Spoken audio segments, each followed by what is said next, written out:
This took a little while for the DNC to issue a fairly bland statement about it.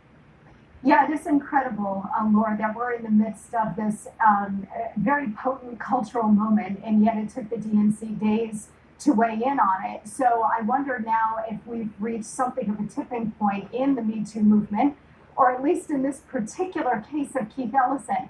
Look, the Me Too movement has claimed a lot of very powerful scalps on both sides of the aisle. And you look back and you wonder, well, Al Franken went down in flames.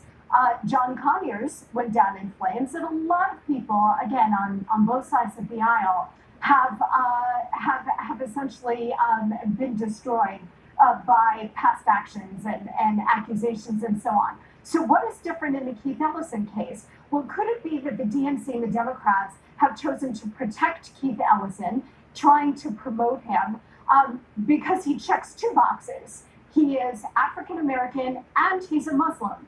So he's got two minority aspects weighing in his favor, at least in this era of hyper-identity politics. And Monica, he also, I think he has gubernatorial and perhaps presidential aspirations down the road. So, yeah, that's not a bad supposition on all of this. Leo, the media, CNN in particular, covered the Rob Porter. Like, no one knew who Rob Porter was, but he was the staff secretary to Trump. So he was the guy who manage the paper flow into the president. It's an important position. So his girlfriend accused him of all this stuff, is dating Hope Hicks or something. But the media covered it 40 times as much in the first 2 days of that scandal than they are mentioning the Keith Ellison, who is the head of the DNC. Oh, for what give? I mean, if you're going to cover them, cover both the same amount of time. Would you not agree?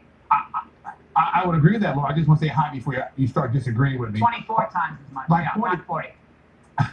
Laura, this story about Ellison broke just over the weekend. The victim has basically said she's not going to release this alleged tape. Now, Monica, I don't know why she wanted to go to the race card, but she's talking about Keith Ellison, the Democratic Party, not addressing this.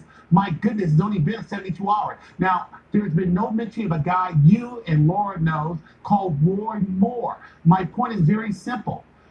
Rush to judgment over a 72-hour story in which the woman will not give the tape. Are we giving this the same amount of time, Laura, as the Republicans gave Roy Moore and the information regarding the Hope Hicks case?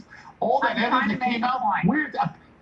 Yeah, okay. Yeah, I'm trying to understand the point. Media, here, I'll explain it again, maybe slowly for both. Maybe I'm not being clear tonight.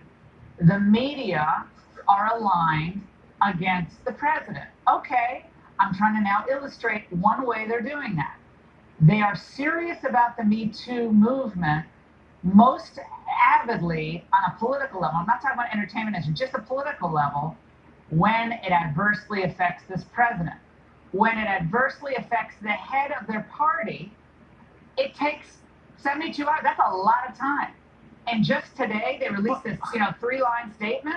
And there are 2 women, I believe, who've come out now. And again, I say everybody's innocent. I think men and women who are accused are condemned before we know anything half the time.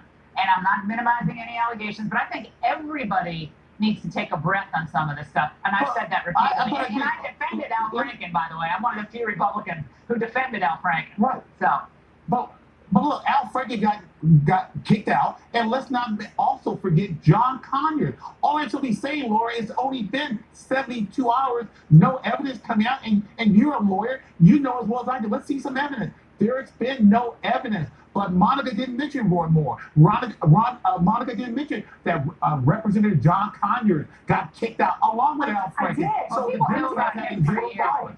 People know about him for years. So I mean, I've been hearing about him. I mean, that to me wasn't even news. But Monica, it's fun to look back on some of these montages. I think all allegations be taken seriously, but people shouldn't be condemned before actual facts come out, which I think everybody rushes to judgment. Yes, and you and I have talked about this repeatedly, Laura, that there really is no due process. Now forget it. To movement. But your point is a critical one about in the political sphere, if we're going to apply a standard, it should be applied equally across the board, and you just don't see that happening. And part of that is a function of the media, which is so hyper anti-Trump, and hyper anti-conservative, hyper anti-Republican. that you're not getting the same kind of treatment. I just think I in the never heard- Ellison case, because he has long been considered a superstar that checks a number of identity politics boxes for the Democrats, that he is somebody who they really have to protect. Look, they had to protect Bill Clinton. What box does Roy Moore? What box? Why do you guys have to protect Roy Moore? I'm for Roy Moore. I think Roy Moore, He's was still a around? disaster. I wasn't a defender of his at all. And we're Don't not lay that on my talking about feet. that, but we're talking about now some credible allegations that have come against a superstar of the Democratic Party. What are the who wants allegations? to be the state attorney general of Minnesota. Laura, ask Monica one question. What facts? Give me some facts. I'll ask the Laura, question ask I her want. one question.